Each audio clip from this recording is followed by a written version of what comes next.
It's that time again. Hockey night in North America.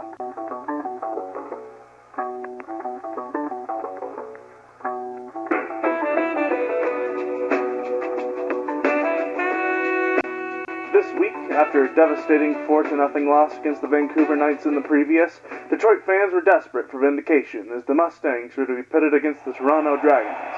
With the weight of millions of viewers on their shoulders, the players take to the rink and begin play.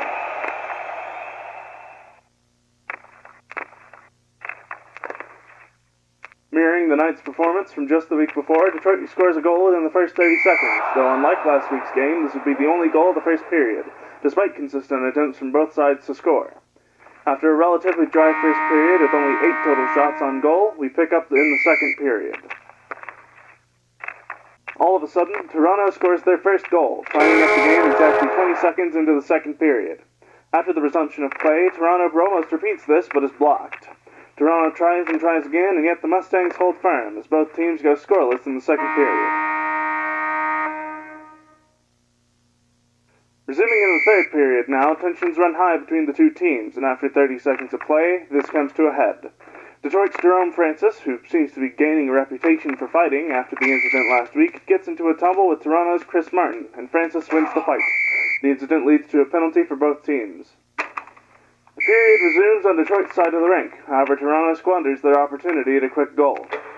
It seemed that the game would go into overtime. However, Detroit scored a goal with 13 seconds left in the final period, and Toronto proves unable to answer, cementing a Detroit victory with a score of 2-1. The win places Detroit back to second place in the Western Division, perhaps reinvigorating hopes for a run at the first Continental Championship. On the other side, this game marked a continuation in Toronto's losing streak, perhaps ruining for good their championship prospects for 1950. Elsewhere in the Western Division, Chicago and Cleveland embark on a divisional match against each other, and the results are not pretty. Cleveland beat Chicago 5-1 after a dominant match that saw any hopes of Chicago glory after last week's win over the Calgary Firebirds wash away.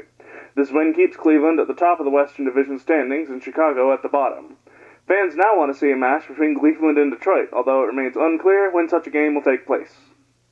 Also this week, the Pittsburgh Bandits played the Winnipeg Trojans, and despite high hopes for Pittsburgh heading into the game, their results were disappointing, losing 3-0 against their Canadian opponents. This places them third in the Western Division, allowing the Mustangs to rise back up to second. There's still plenty of hockey yet to be played, so be sure to tune in next week. The other results from this week are as follows.